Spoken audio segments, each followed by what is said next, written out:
What's going on, guys? Welcome back to another video here on Mets Central. And today we're going to talk about some of the latest news going on with the Mets right now, obviously headlined by the title of the video.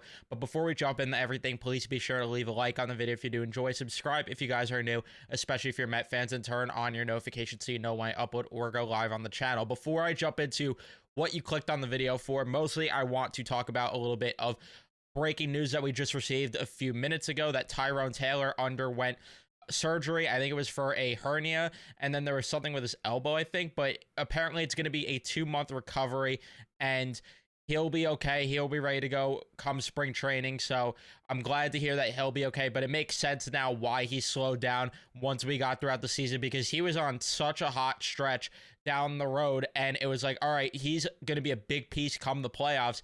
And then all of a sudden he started to cool off towards the end of the regular season, and then once we got to the playoffs, he really wasn't the same player.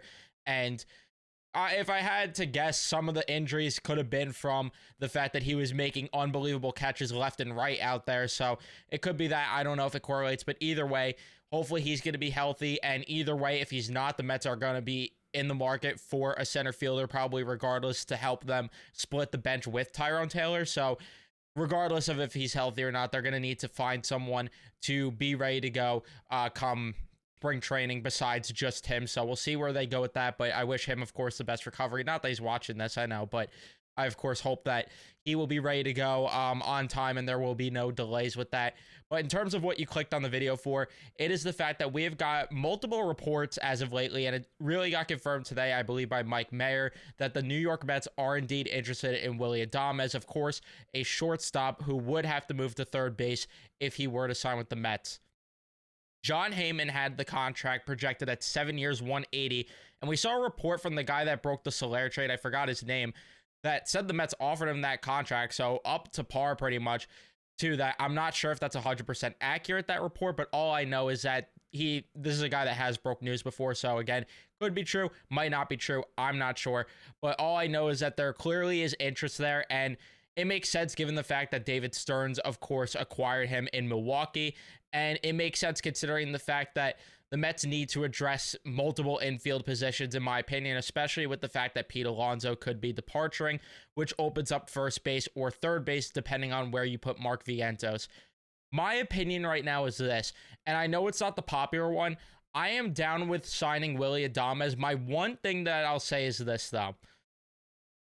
The thing I'll say is if Pete Alonso is willing to, if we get far to the offseason, Pete Alonso is still available and he could be had on a shorter term deal, I don't want Willy to be the reason that the Mets don't bring back Pete Alonso. If there is an opportunity to have Adames play third, have Vientos DH or Pete DH, and then one of the two play first base, I think that's your best scenario. And I saw a lot of people being like, but you don't want to put Vientos, a healthy 24-year-old, as your DH. My only argument to that would be, one, he's really not that great in the field. Two, you could at least get guys off their feet every now and then, because Lindor, to keep him healthier, especially if the back injury comes about more, you could put Adames at shortstop, put Vientos back at third, and then Pete could play first. Lindor could DH, get off his feet for a day. If you want to go the route of, Adames DHing every now and then, you could go the route of maybe playing Adames at second and then having Vientos at third, Lindor at short, Pete at first, which, again, I get that's unrealistic to ask them to spend all of this money because, obviously, first and foremost, I want them to land Juan Soto, and then that leaves the pitching that needs a lot of attention. And there was a report earlier from Jim Bowden that apparently Corbin Burnes is one of, if not their top priority on the free agent market, and I still don't agree entirely with doing that. I think that they should go the route of a trade, getting a guy like Garrett Crochet, and I get the market's heavy for him, but I would rather them give up prospects to get a Garrett Crochet to be the ace of the rotation, and then you plug the rest of the holes in the rotation by signing guys and going out and signing Pete Alonso, bringing him back, bringing in Willy Adames, signing Juan Soto. Because if you got those three somehow, this lineup would be so deep. And again, I get that there's pitching to address, but I trust this front office enough to find quality pitching, and I'd rather them build that through the trade market because it's realistic versus overpaying for a Corbin Burnes versus overpaying for potentially a Max Fried or a Blake Snell. I think it's a better route to give up the prospects. It's not going to be a cheap price at all to land a Garrett Crochet. But I would prefer to go that route personally, because then you're looking at this lineup.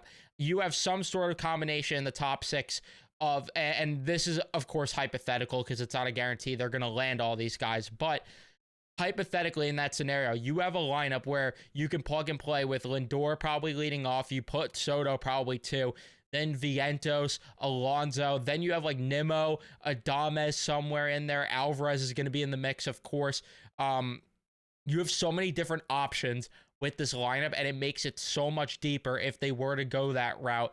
And then you have Crochet leading the pitching staff with Senga behind him, and then you could fill the voids there of the back end of the rotation perfectly fine, in my opinion, with the free agent market, considering the fact that you could find your next Severino, find your next Manaea, and maybe bring one of them back even. I'm not entirely sure how they go that route, but again, is that the realistic thing that happens? Probably not. I accept that what I want is probably unrealistic. What is most likely going to happen is they would probably get Adames, move Vientos to first base, and then fix the rest of the rotation here and there, and then hopefully land a Juan Soto. But again, we'll see what happens. I just wanted to give you guys the latest updates there in terms of their interest in guys like Adames and Corbin Burnes, which, again, if they sign both of them, not my money, I don't care. I will be happy about it. I am worried about the long-term, signing both of them long-term. Like Adames, if it's 7 years, I would worry a little bit about the term. Corbin Burnes is the guy, though, that I worry more about term, because with pitching, it's always scary to give a hefty contract to a top-end pitcher, even because you never know how it's going to age. I mean, look at Garrett Cole, who has had his injuries as of lately. You know, he was a guy that was taking the ball every 5 days until he wasn't this past season. So I do have my worries on both of them, but again, we'll see how this progresses. And obviously, I put my full faith in the front office to do what is right. But I do like the idea of adding an Adames, because you add a guy that was able to put up 100 RBIs on the Brewers of all teams. You add a guy that does play good in the field, adds a little bit more speed into the lineup. I do love the idea of it, despite the whole beef with him and Winker during the playoffs, which is hilarious if they were to have both of them.